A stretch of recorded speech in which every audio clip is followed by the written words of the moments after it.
You listened to my notes, I assume. I hid the copious material I compiled after opening the vault those 5 long years ago. In a fit of spastic paranoia, I did not write down the locations to the information. Find it for me and be handsomely... Oh, were you expecting me to say handsomely rewarded?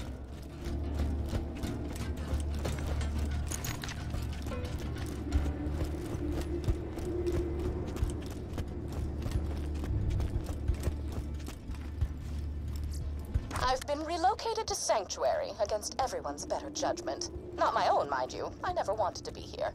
I was perfectly content to live out my days in a non-standard living arrangement with 2 ceiling chairs I met at a bar fight. Oh, they're adorable. They barely speak any English. And if you have to ask what a ceiling chair is, I pity the life you've wasted.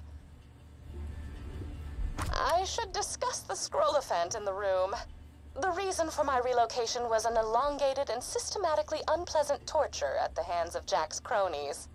Roland and his well-defined pectoral muscles were kind enough to entrust the vault key with me after the awakening of the Destroyer, not to be confused with the Warrior. Seriously, those sound nothing alike.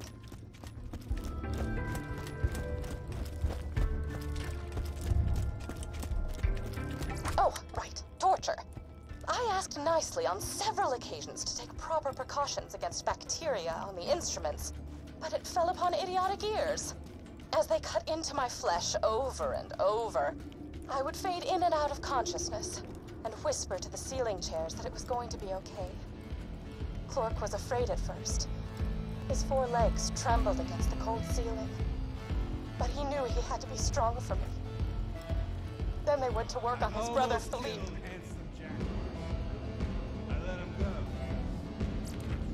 Philippe. Stop talking! Philippe was so brave. He was so brave for me when the rotary saws began to ply his legs from his body. Clork cried out for his brother, even when one of the torturers inadvertently sat on him and muffled his cries. The last thing Philippe said before he passed on to the great wooden beyond was, "I love you, Patty. I love you." And then he was gone.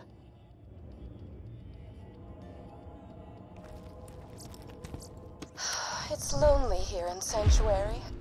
Sure, Clork prattles around on the ceiling, but it's hardly the same. Jack has taken so much from me. Jack has taken the only happiness I've ever had in his asinine quest for the Warrior and more power.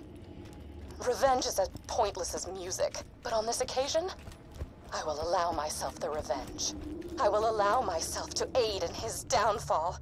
Mark my words, Jack. You're going to die. Ah! The chronicles of my torture. I shall warm up some cold cocoa and listen to these again.